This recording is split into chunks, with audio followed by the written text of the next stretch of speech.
Bueno, y estando en este tramo final de este estudio del libro de Nehemías, en esta tercera parte, le voy a pedir que me acompañen, como siempre, en este aprendizaje que estamos haciendo juntos. Yo también estoy descubriendo cosas y tratando de entenderlo junto a ustedes, lo que nos dice la palabra con respecto a Nehemías y esa reconstrucción de los muros. ¿Qué le pasó a Nehemías cuando tuvo esa noticia?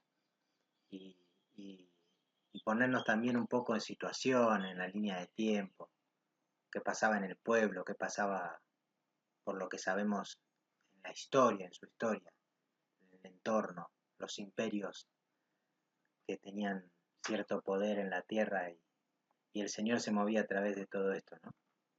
Eh, Vamos a avanzar, les voy a pedir que me acompañen, vamos a intentar ver un poco como introducción la angustia que vivió Nehemías cuando tuvo esa noticia, y esto es parte de lo que vimos en el primer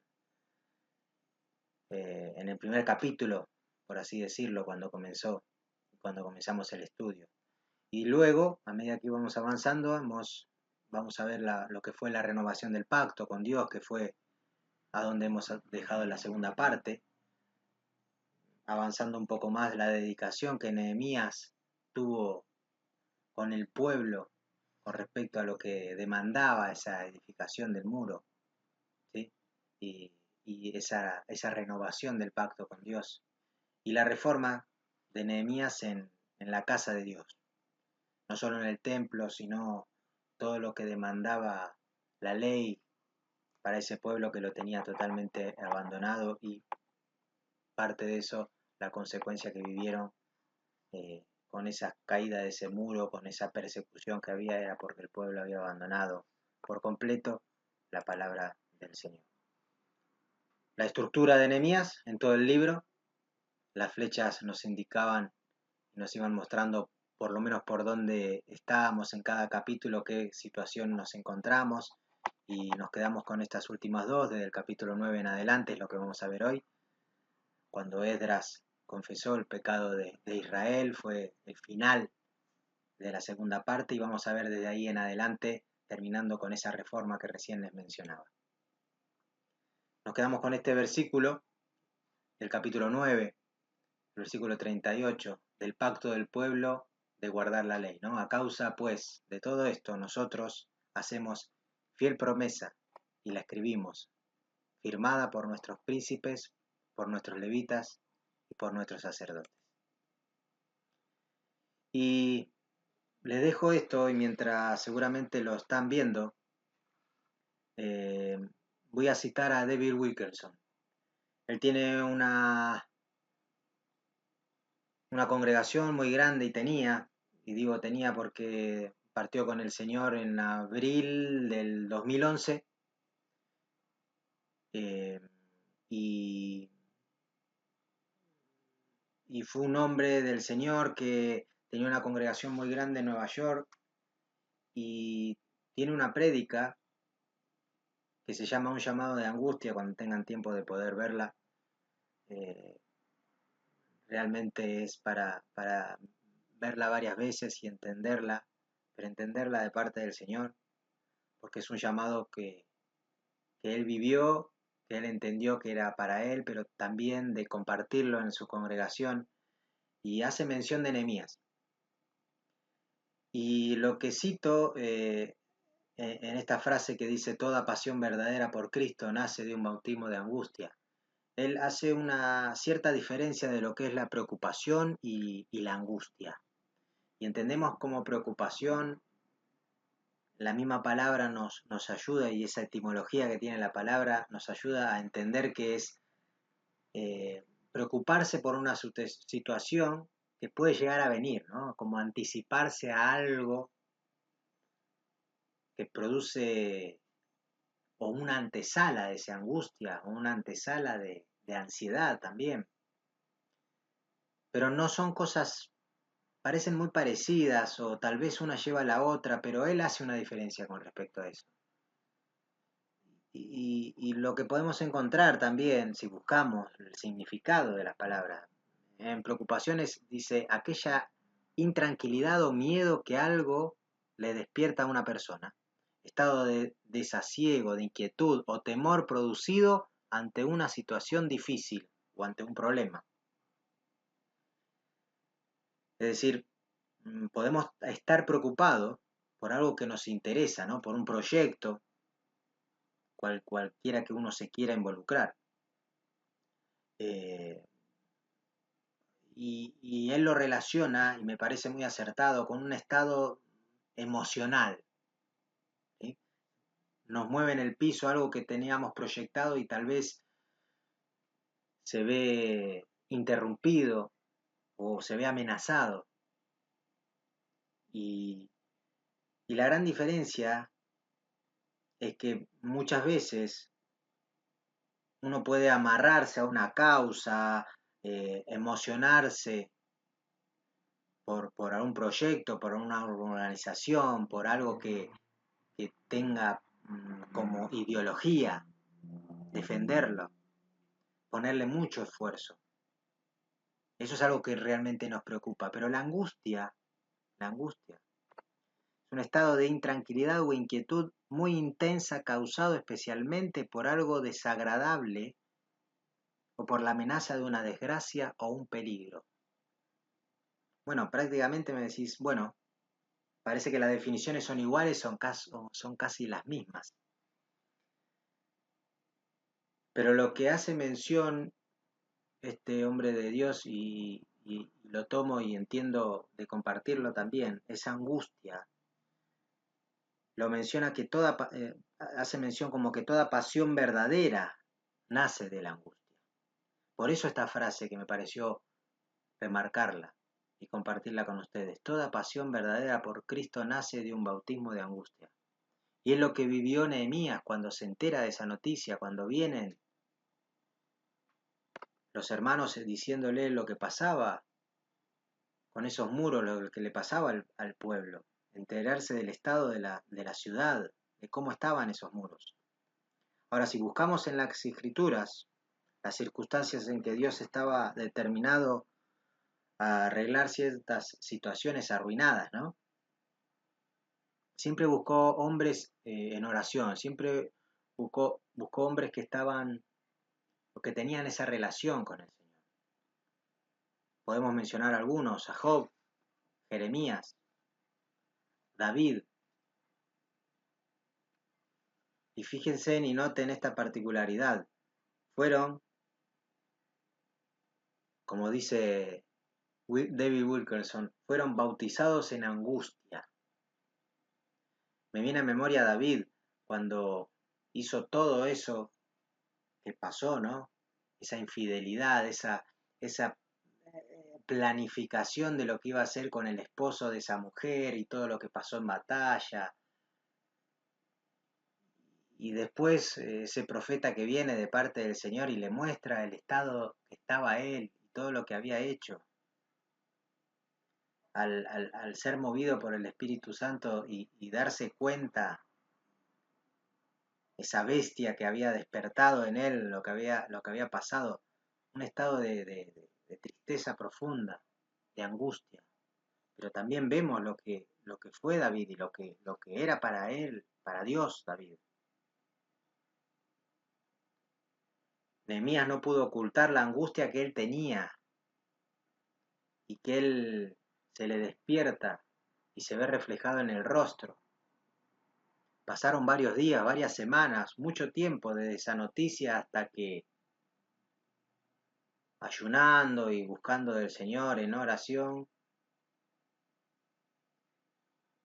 toma, toma esa decisión con el ok del rey para poder avanzar, buscar esos hombres, llevar el material, las cartas que le permitían conseguir la madera y levantar esos muros frente a esa nación totalmente devastada. Una vida de oración verdadera comienza con un lugar de angustia. Y entiendo que el Señor en todo esto comparte esa angustia que entiende Él también, ese dolor interior que tiene por su pueblo, por lo que pasa. las iglesias fueron levantadas, las obras del Señor en esta tierra fueron levantadas por hombres en oración, donde el Señor compartía esa angustia con ellos y ellos tenían ese pesar y tienen ese pesar por la palabra de Dios. No les da lo mismo escuchar cualquier cosa. Ya no son partícipes de minimizar la palabra del Señor.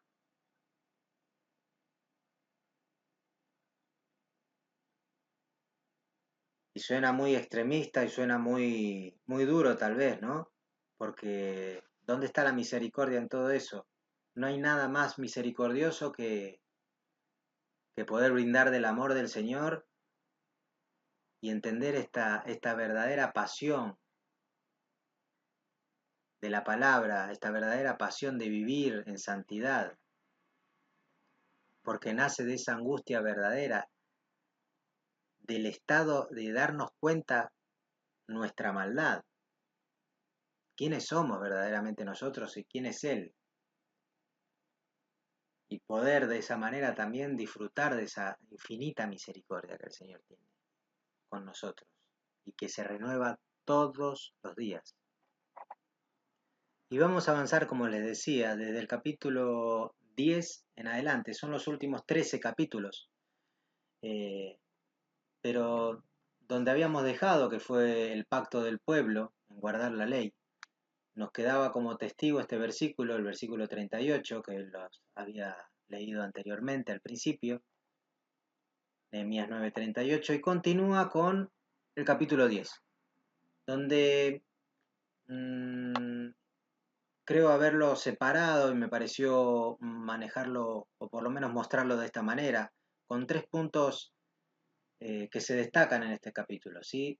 Primero el pacto, que es Nehemías 10 del 1 al 32, aquellos que lo firmaron, la lista de todos los que estuvieron involucrados en el pueblo, desde los levitas hasta todas las familias, y lo leemos en Nehemías 10 del 32 al 38, y el compromiso con los ritos sagrados que habían sido totalmente abandonados, habían sido dejados de lado, ¿sí? No habían sido considerados por el pueblo por mucho tiempo, eh, su manera de vivir, su manera de relacionarse, no eran tenidos en cuenta porque no se lo habían enseñado, porque lo habían abandonado, porque ni siquiera mmm, habían sido su prioridad durante los últimos años y décadas, en consecuencia de o el empuje del enojo de Dios frente a este pueblo que había abandonado por completo eh, todas ese compromiso con el Señor, esa ley que él había dado a su pueblo desde los comienzos. Avanzamos un poco más. Como les decía, Nehemías 10, del 1 al 32, no los voy a leer, pero sí le voy a hacer mención. Yo les pido, por favor, que sería bueno que todo este estudio lo acompañemos junto a la lectura de la palabra. Pero en principio, si bien voy a hacer menciones de versículos y vamos a leer algunos, lo que vamos a ver acá son resúmenes, ¿sí? de lo que estamos viendo en estos capítulos, ¿sí? Por ejemplo, como les decía recién en Nehemías 10, del 1 al 32, el compromiso con lo sagrado. Lo que leemos y lo que nos deja la palabra como enseñanza con respecto a esto, la conversión es separarse del curso y de las costumbres de este mundo. Lo santo, santidad, es estar separado. Eso lo hemos estudiado y lo hemos visto. Y el fruto de todo esto es tomar otro camino de la mano del Señor que nos muestra ese camino, un camino de santidad, alejándonos del mundo por completo. Y el Señor viene a traer orden en nuestra vida, en nuestras familias, en nuestras casas, y saber a quién dirigirnos para tomar decisiones, a dónde acudir, qué nos dice la palabra de Dios con respecto a las situaciones y a ese y a ese compromiso, si hemos buscado del Señor y Él nos muestra qué camino seguir. Cuando nos comprometemos a cumplir los mandamientos de Dios, es para hacer todos sus mandamientos y para considerarlo a Él como el Señor y nuestro Señor. Esto es lo que nos deja como enseñanza en parte desde el capítulo 10, del 1 al 32. Avanzando un poco más del 32 al 39, Nehemías se encuentra frente al pueblo y él enseña el compromiso con lo sagrado. Habiendo pactado contra los pecados de los cuales eran culpables, se obligaron a cumplir los deberes que habían descuidado. No solo debemos cesar de hacer el mal, sino aprender a hacer el bien. Es un aprendizaje totalmente nuevo. Primero reconocer nuestro estado, primero reconocer que lo que tal vez lo teníamos como algo rutinario, como algo que no pasaba nada. Darse cuenta que el Señor aborrece nuestras actitudes totalmente fuera y alejada del Señor. Reconocer nuestras acciones que nacen desde la carne, desde nuestro estado pecaminoso. Y aprender a hacer el bien. Un nuevo aprendizaje, parte del orden que el Señor trae en nuestra vida.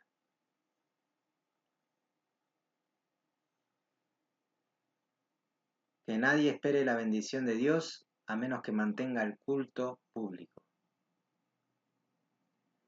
Es probable que nos vaya bien en nuestro hogar si cuidamos que ande bien la obra en la casa de Dios. Prácticamente no diría que sería una fórmula, ¿no? Un resultado a través o en búsqueda de que si hago tal cosa, bueno, todo me irá bien. Pero realmente para un hijo de Dios es, es algo agradable hacer como la palabra manda, hacer lo que el Señor demanda en cada una de nuestras casas, con nuestros hijos, con nuestras esposas, con nuestros trabajos, con nuestro estudio, con las decisiones que tenemos que tomar. Es algo agradable, no es un pesar, por lo menos no debería. Y entiendo que las cosas vayan bien, no es hacerse eco de riquezas o hacerse eco de prosperidad, que el Señor lo puede hacer, no es un problema. Pero que las cosas vayan bien es que primeramente tengamos paz en nuestra casa. Primeramente tengamos ese gozo, ese deleite que hay, ese disfrute que tenemos a cada segundo, de que pasemos las circunstancias que pasemos. Estamos tranquilos primero porque estamos haciendo la voluntad del Señor y porque entendemos que el Señor está con nosotros. Eso es que haya felicidad y que las cosas vayan bien en el hogar de una casa de Dios. Cuando todos ayudan y dan para una buena obra, aunque sea poco, el total será una suma grande. Debemos hacer lo que podamos en las obras de piedad y de la caridad, y cualquiera que sea nuestra posición, ejecutemos con alegría nuestro deber para con Dios, lo que será la vida más segura a la tranquilidad y a la libertad. Como las ordenanzas de Dios son el medio designado para sostener nuestra alma, el creyente no se queja por el gasto, aunque la mayoría de la gente prefiere que su alma pase hambre. Esto es extraído de una revisión de Matthew Henry, me pareció acertada, y un poco la explicación de lo que pasa en estos versículos, ¿no? De lo que pasaba con respecto a esa ayuda, de vivir también en comunidad, de ayudarse con los hermanos en la iglesia. Ellos estaban y debían aprender esto, estas obras de piedad, estas obras de caridad, cómo verse, cómo se manejaba el pueblo de Dios. Recuerden que la misericordia era prácticamente ley dentro del pueblo. En Nehemías 11, del 1 al 36, lo que se destaca acá, y les voy a hacer menciones, la enseñanza que Nehemías, en lo que fue la distribución del pueblo, la distribución de las familias, eh, la enseñanza del amor por la ciudad de nuestro Dios y por toda cosa que ayude a la comunión con el Salvador.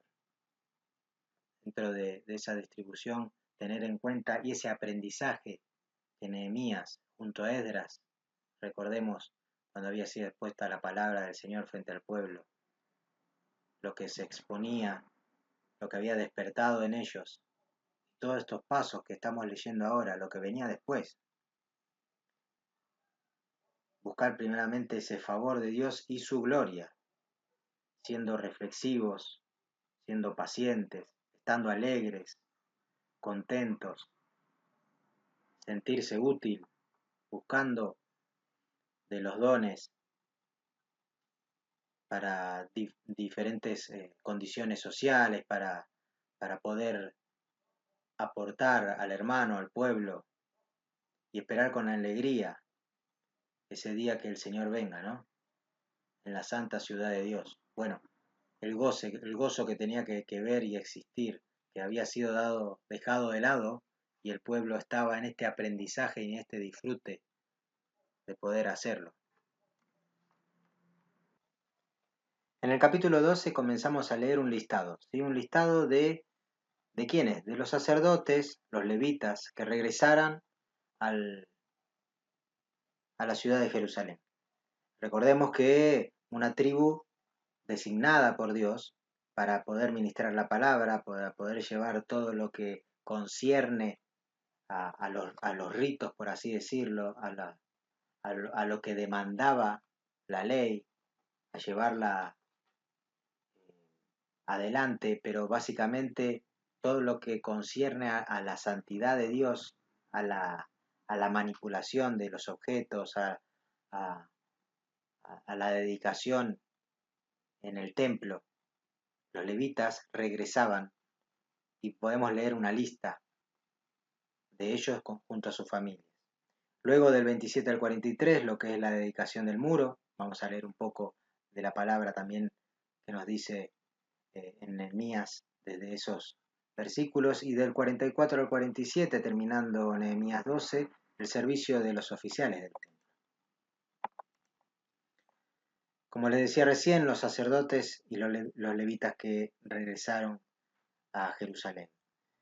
Y marco dos puntos como resumen, en señal de lo que nos enseña Nehemías con respecto a este comenzar en este capítulo, ¿no? Esa deuda frente a los fieles, ¿no? A los fieles ministros, a los sacerdotes, a los que llevan la palabra del Señor también, a estos guías. Eh, Saber quiénes fueron, ¿no? Que fueron esos predecesores para que podamos aprender lo que debemos ser nosotros, los que dedican el tiempo, esa, esa, esa tribu en principio que nos muestra la palabra del Señor, ese pueblo como Dios había demandado, pero también nosotros tenemos aquellos que nos ministran, ¿no? De no descuidar también la tarea que ellos están haciendo, de preocuparnos realmente por ellos. Son los que el Señor pone delante para la carga de llevar su palabra, para ministrarnos, para exhortarnos, y así es, en amor, para considerarlos y tener en cuenta y buscar también consejo. Esto es lo que vemos cuando estamos leyendo Nehemías.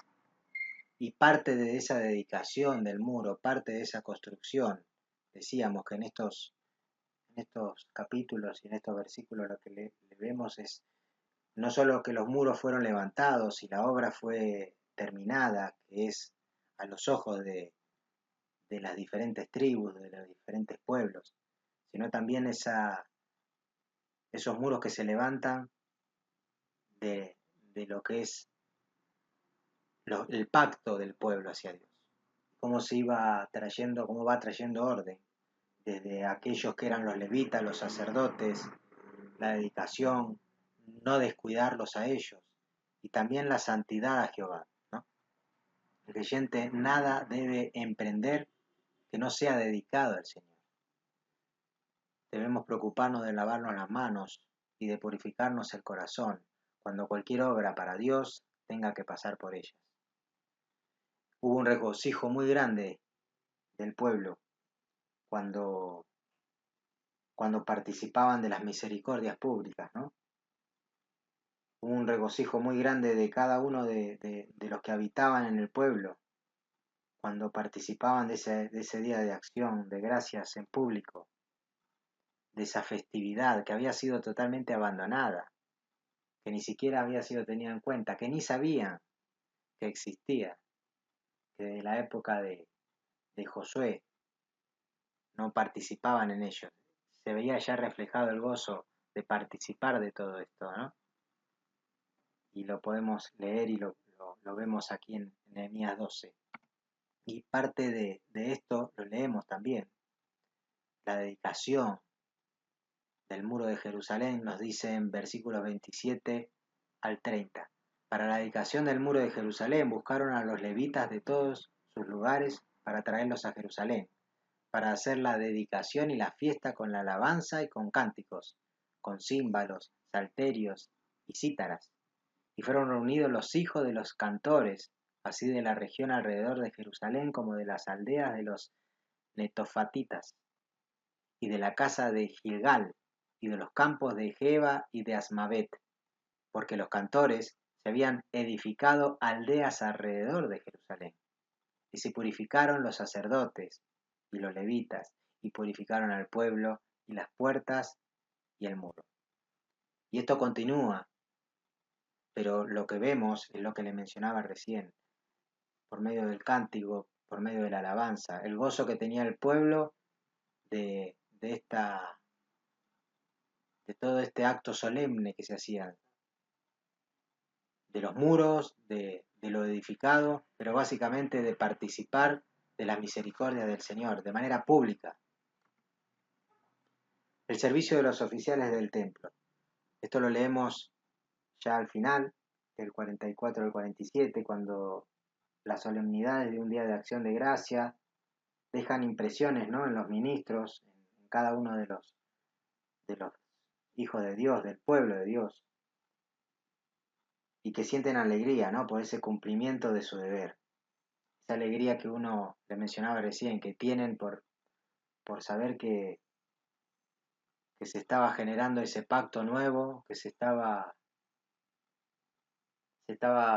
siendo partícipe del amor de Dios y de la misericordia que Él tiene con cada uno de ellos. Y les trae bendición. Y saber que lo importante de llevar todo de manera santa, ¿no?, de lo que debía ser purificado por la sangre rociada y por la gracia del Espíritu Santo. Si esto no es así, no puede ser aceptada para Dios. Entonces, no es solo un pacto, no es solo un rito, sino de entender lo importante que es, y un poco de lo que estamos aprendiendo, ¿no?, siempre, de darnos cuenta cómo vamos frente a la iglesia, cómo nos movemos frente a los hermanos en la congregación, de entender que estar frente a la palabra del Señor es algo puro, es santo, porque es Él en su palabra, es Él hablándonos. Bueno, parte de esto aprendía el pueblo de Dios, cómo llevar esa purificación con la sangre rociada y ser partícipe de esa gracia. Durante años estuve lejos de Jerusalén, pero mi corazón siempre estuvo con mi pueblo. Le pedí permiso al rey para volver, y cuando llegué, lo que vi me decepcionó mucho. Eliasib, que tengas paz. Nehemías, no esperaba verte por aquí. ¿Y los levitas y los cantores? Pues algunos no están por aquí ahora. ¿No están? ¿Y por qué no están? Pedaya está aquí. Pedaya, ven. Enséñale a Nehemías el templo. Discúlpame, por favor. Claro.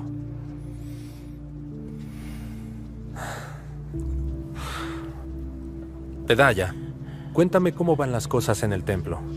¿Tienen todo lo que necesitan? Nehemías, casi no tenemos provisiones. ¿Pero por qué?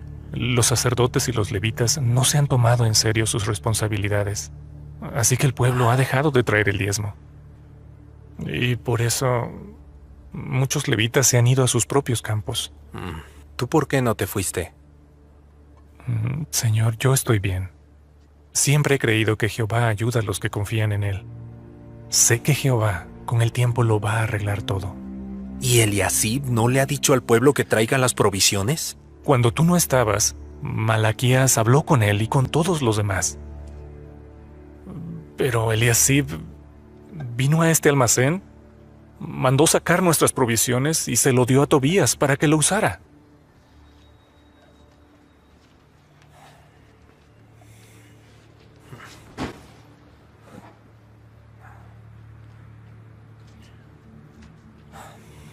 Pedaya, vamos a sacar todo esto de aquí.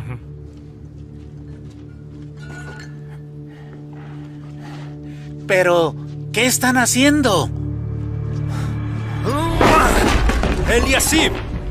¿Qué estás haciendo tú? ¿Por qué han permitido que se descuide la casa de Dios? Nehemías. Ustedes, por favor, limpien este cuarto y traigan los utensilios. No. Y traigan a los levitas, a los cantores, a los gobernadores subordinados. Que vuelvan todos a sus puestos. Pedaya, te pongo a ti, a Selemías y a Sadoc a cargo de los almacenes. Anán te ayudará. Será tu responsabilidad repartir las provisiones entre tus hermanos. Nehemías, espera. Puedo explicártelo. Y yo le diré a todo Judá que traiga la 10ª parte de los cereales, del vino nuevo y del aceite.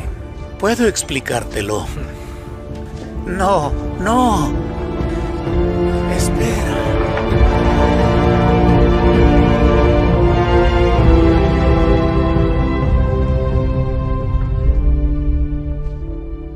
Dios mío, acuérdate de mí. No borres de tu memoria el amor leal que he mostrado por tu casa.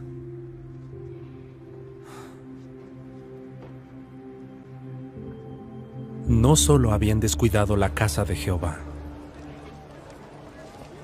Algunos judíos seguían haciendo negocios en sábado, un día que Jehová había declarado santo. ¿Qué vendes hoy? Traigo pescado de la mejor calidad, de Tiro. ¿Qué están haciendo? ¿No les importa que sea sábado? Nehemías, ¿Cómo se atreven a profanar el sábado? Fue por eso que Dios castigó a la ciudad. pero a la gente ahora le parece ¿Y bien. qué hay de Jehová? Para mantener santo el sábado, hice que dejaran de vender y comprar, y ordené que cerraran las puertas de la ciudad.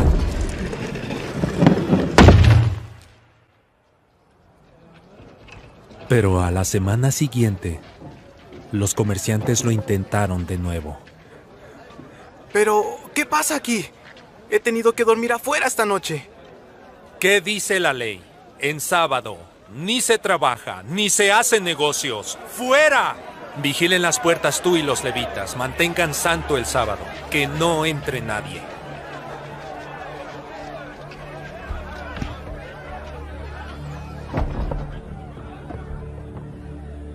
Dios mío, acuérdate también de esto y ténmelo en cuenta. Tú, que estás lleno de amor leal, ten compasión de mí. Había otra cosa que tenía que hacer. Vamos. ¡Ven aquí! ¡Obedéceme! ¡Soy tu padre! ¿Qué les pasa a tus hijos? No les gusta venir al templo. Bonita, ¿por qué no te gusta? ¡Ven aquí ahora mismo! Lo siento, señor. Mi esposa casi no habla hebreo. ¿No juraste que no te casarías con nadie que no sirviera a Jehová? Nehemías, si a nadie le importa. ¿Sí o no? Sí, Entonces, ¿por qué no obedeciste a Jehová? ¡Tú lo juraste! ¡Suéltame! No me extraña que tus hijos no amen a Jehová. ¿De verdad pensabas que te iría bien sin la bendición de Jehová? Yo le pedí a Jehová que me bendijera. ¿Ah, sí? Pero lo desobedeciste. Ram, ¿cómo va Jehová a bendecir algo que está en contra de su voluntad? Lo que pasaba no debió haberme sorprendido. En realidad, la gente estaba siguiendo el mal ejemplo de los líderes.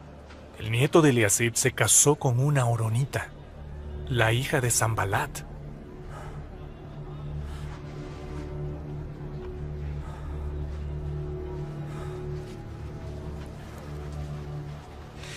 ¿Es que ya no respetan la ley de Dios? No deben casarse con mujeres extranjeras. Ni sus hijos tampoco. No deben hacerlo. ¿No fue por eso que el rey Salomón pecó? Pero es mi nieto. ¿Y por qué le dejaste desobedecer la ley de Jehová? ¿Por qué? Ustedes saben que el servicio en el templo nos permite conservar nuestra amistad con Dios. Pero en cuanto me fui, todos ustedes lo abandonaron.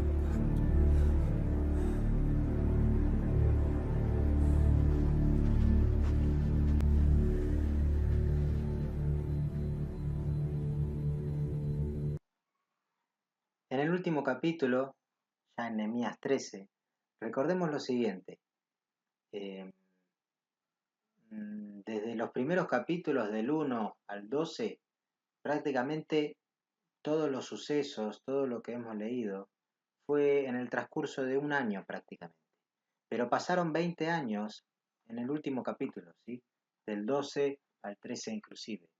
20 años, es decir, hubo un tiempo, pero no de pausa, sino que los sucesos que nosotros a veces leemos tan rápido y pasa de un versículo al otro, o de un capítulo al otro, tenemos que entender el tiempo que pasó ahí. Y un poco es la explicación y ponernos en situación de los sucesos y también reflejo de cómo actuó el pueblo de Dios, y a veces lo leemos como que nosotros estamos ajenos a todo esto, y no es ni más ni menos que la reacción que tiene el hombre, ¿no? Ese enfriamiento que pasó, es decir, desde el pacto que se hizo y ese compromiso frente a Dios, como Nehemías tuvo en el transcurso del tiempo, tuvo que llevar exhortación, tuvo que recordar muchas veces la ley y cómo llevarla frente y cómo enseñar al pueblo, junto a los levitas, junto a los sacerdotes, junto a Esdras, que hemos leído de él también en todo este capítulo y en todos estos libros de Nehemías, eh, parte de este orden que Dios vino a traer al pueblo y cómo se enfría el pueblo, ¿no? Cómo nos enfriamos también nosotros muchas veces en en esa euforia que tiene muchas veces la relación con la emoción, como les decía y les leía al principio citando a David Wilkerson, la emoción, el sentimiento, una preocupación que a veces está más ligada a nuestras preocupaciones, pero no a la de verdaderamente a la del Señor, ¿no? Y eso es una gran diferencia con respecto a la angustia, y por eso había pasado Nehemías desde el principio, lo que había sido el motor, por así decirlo, que hemos leído y aprendido a llevarlo a levantar estos muros, movido por medio del Espíritu Santo, y cómo el pueblo, con el transcurso del tiempo, volvía a dejar de lado lo que había pactado. Leemos de Nehemías 13, del 1 al 9, Nehemías separa a la multitud mezclada. Del 10 al 14, la reforma de Nehemías en la casa de Dios. Del 15 al 22, cómo se restringe la infracción del día del reposo. Y ya en los últimos versículos, la expulsión de las esposas extranjeras. ¿Qué demandaba esto? ¿Qué pasaba con esta situación? ¿Realmente era tan grave? Leyendo en la palabra del Señor, y los voy a compartir, Nehemías 13 del 1 al 9, dice, aquel día se leyó en el libro de Moisés, oyéndolo el pueblo, y fue hallado escrito en él que los amonitas y los moabitas no debían entrar jamás en la congregación de Dios, por cuanto no salieron a recibir a los hijos de Israel con pan y agua, sino que dieron dinero a Balaam para que los maldijera, mas nuestro Dios volvió la maldición en bendición. Cuando oyeron, pues, la ley, separaron de Israel a todos los mezclados con extranjeros, y de esto el sacerdote Eliasib, siendo jefe de la cámara de la casa de nuestro Dios, había emparentado con Tobías, y le había hecho una gran cámara en la cual guardaban antes las ofrendas, el incienso, los utensilios, el diezmo, del grano, del vino y del aceite, que estaba mandado dar a los levitas, a los cantores y a los porteros y a las ofrendas de los sacerdotes. Mas a todo esto, yo no estaba en Jerusalén, porque en el año 32 de Artajerjes, rey de Babilonia, fui al rey, y al cabo de algunos días pedí permiso al rey para volver a Jerusalén. Y entonces supe del mal que había hecho Eliasib por consideración a Tobías, haciendo para él una cámara en los atrios de la casa de Dios. Y me dolió en gran manera. Y arrojé todos los muebles de la casa de Tobías fuera de la cámara, y dije que limpiasen las cámaras, e hice volver allí los utensilios de la casa de Dios, las ofrendas y el incienso.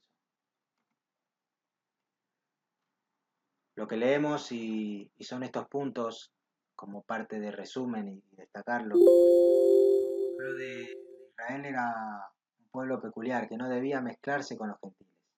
Podemos ver el beneficio de la lectura pública de la palabra de Dios cuando se le atiende debidamente, nos descubre el pecado y el deber, el bien y el mal, y nos muestra dónde erramos. Y quienes quieran expulsar el pecado de sus corazones en los templos vivos, deben arrojar de su familia todo lo que induce a tentación y todas las provisiones hechas para el pecado. Cuando se expulsa el pecado del corazón por medio del arrepentimiento, dejamos que la sangre de Cristo se le explique por fe. Entonces, adórnese con la gracia del Espíritu de Dios para toda buena obra. En el versículo del 10 a 14, lo que vemos es lo que es la reforma de Nehemías en la casa de Dios, ¿no? Los levitas habían sido maltratados, sus porciones no les habían sido entregadas. Ellos tuvieron que salir a ganarse la vida por sí mismos, para ellos, para sus familias, ¿no? Su profesión no los podía mantener, porque había sido descuidado por los mismos obreros. Habían sido descuidados, el pueblo no los mantenía.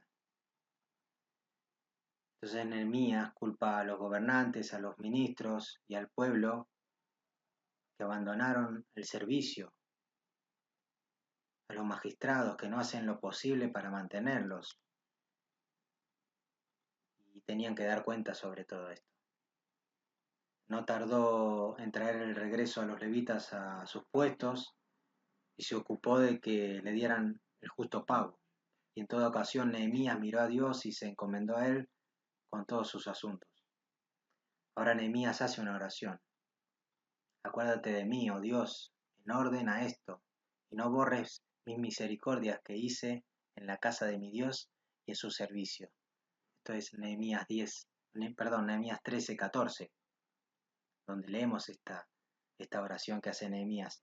Y le dice, acuérdate de mí. Él no dice, recompénsame. No dice, públicalas, ¿no? O que todo esto esté a la vista de todos. Pero él fue recompensado y sus buenas obras quedaron escritas por siempre. Dios siempre hace más de lo que somos capaces de pedir. Me viene a memoria también la oración de Salomón, como había pedido como convenía, de pedir esa sabiduría, Dios le concede por medio del sueño, más de lo que había pedido. La restricción y como infracción del día de reposo, ¿no? Lo que provocó, leyendo Nehemías 13 del 15 al 22, el dejar de lado la importancia del día de reposo, ¿no? lo que vemos es la decadencia general de la fe y una corrupción de las costumbres que tenía el pueblo de Dios. Cuando abandonan el santuario, cuando profanaron el día de reposo, eh, lo que muestra Nehemías al pueblo es que no era tenido en cuenta y no era poca cosa, porque lo que demostraban ellos, cuánto mal hacían, es más, consecuencia de lo que ellos habían vivido, era parte y gran parte de no tener en cuenta este día, un día separado para el Señor lo había dado como un mandamiento. Nehemías los culpa a ellos como una cosa mala, ¿no? Porque procede del desprecio a Dios y a nuestras propias almas también. Él les muestra que quebrantar ese día de reposo, que no considerarlo, fue uno de los pecados por los cuales Dios trajo juicio contra ellos. Y que si no recibían la advertencia, si ellos no tenían en cuenta esto, si no volvían si no lo consideraban, ellos iban a volver atrás de esos mismos pecados, de ese mismo error que habían cometido. Y seguramente esperarían más juicio. O sea, lo que les enseñaba es el valor, el celo por la palabra del Señor. Nehemías era un hombre prudente, que siempre estaba atento.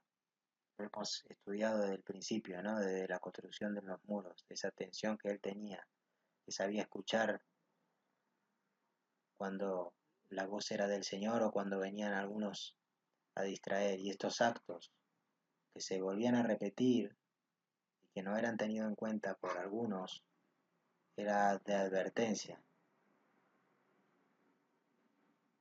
Él sintió y se confesó pecador, que nada podía pedir de Dios en justicia cuando así clama a Él pidiendo misericordia.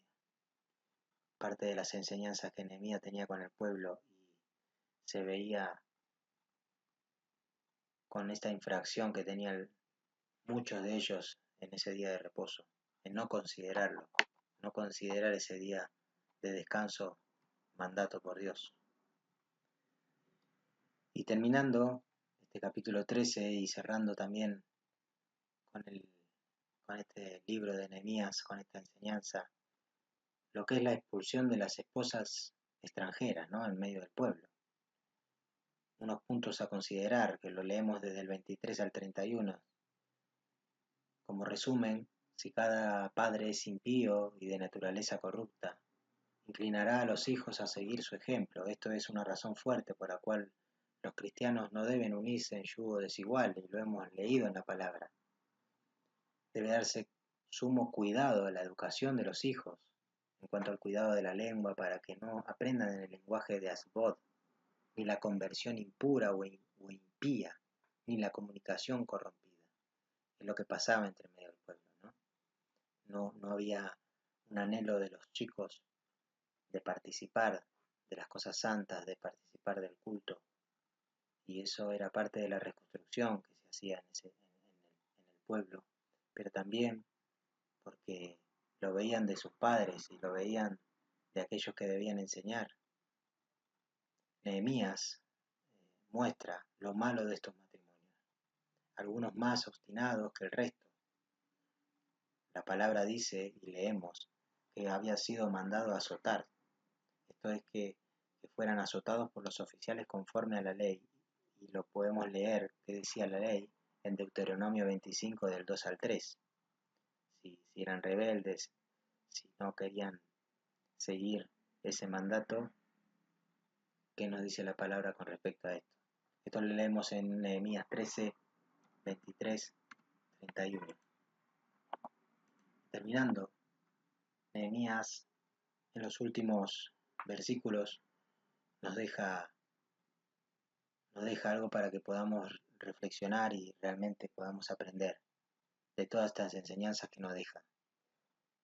Dice, acuérdate de ellos, Dios mío, en la oración de Nehemías, contra los que contaminan el sacerdocio y el pacto del sacerdocio y de los levitas.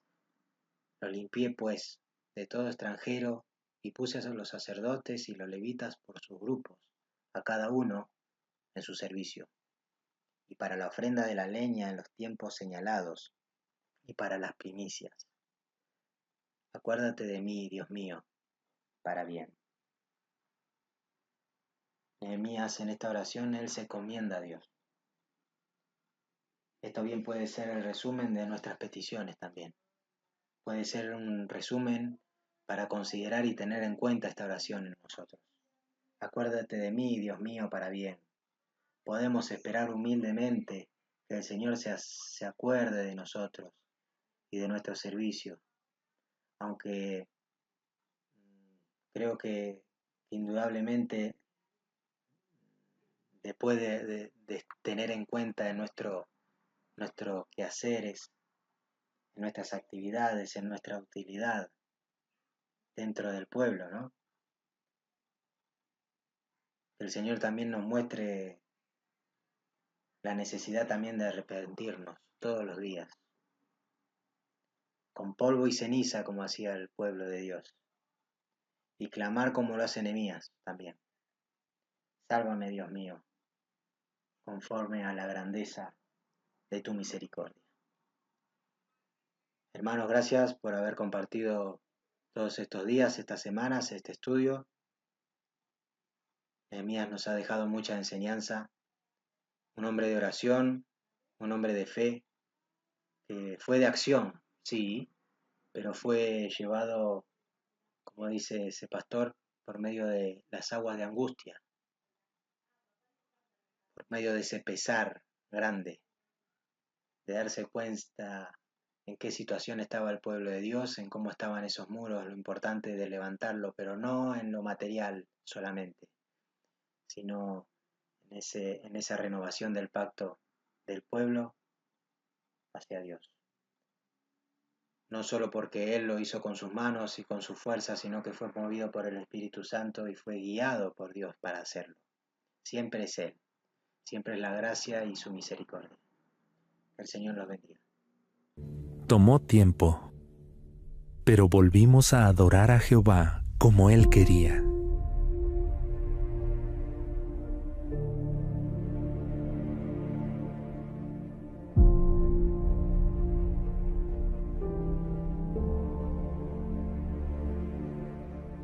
Cuando miro atrás y pienso en lo que logramos gracias a la ayuda de Jehová, a pesar de la oposición, ¿qué les parece si acusamos de sedición a Nehemías? Lo siguiente que verán serán nuestras espadas. ¿Vas a esperar hasta que sea demasiado tarde? las malas influencias, Tenemos derecho a vivir donde queramos, los dos. Tienes que apoyarme y negarte a hacerlo. No tires el dinero. No te compliques. Solo es una tradición. Si queremos comer, tendremos que trabajar en nuestros propios campos y cuidar de los rebaños. No vale para nada servir a Dios. las noches sin dormir, Tenemos que ir a Jerusalén y vigilar a Nehemías. ¿No te das cuenta de que esta gente no va a parar? Nos odian. Se nota que tú no vives ni trabajas con esa gente. el sudor y el esfuerzo. Además, este trabajo es demasiado para nosotros. No podemos más. ¿Para qué queremos unas murallas?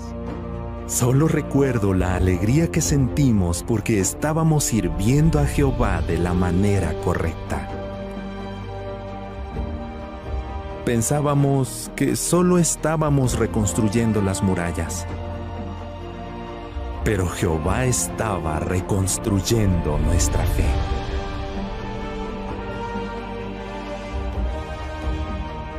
Nunca olvidaré cómo Jehová nos unió para cumplir su voluntad.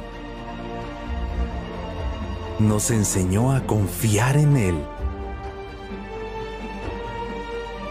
y nos dio fuerzas. Coman, tomen bebidas dulces y denles comida a los que no tienen nada. Y no estén tristes, porque la felicidad que viene de Jehová es nuestra fortaleza.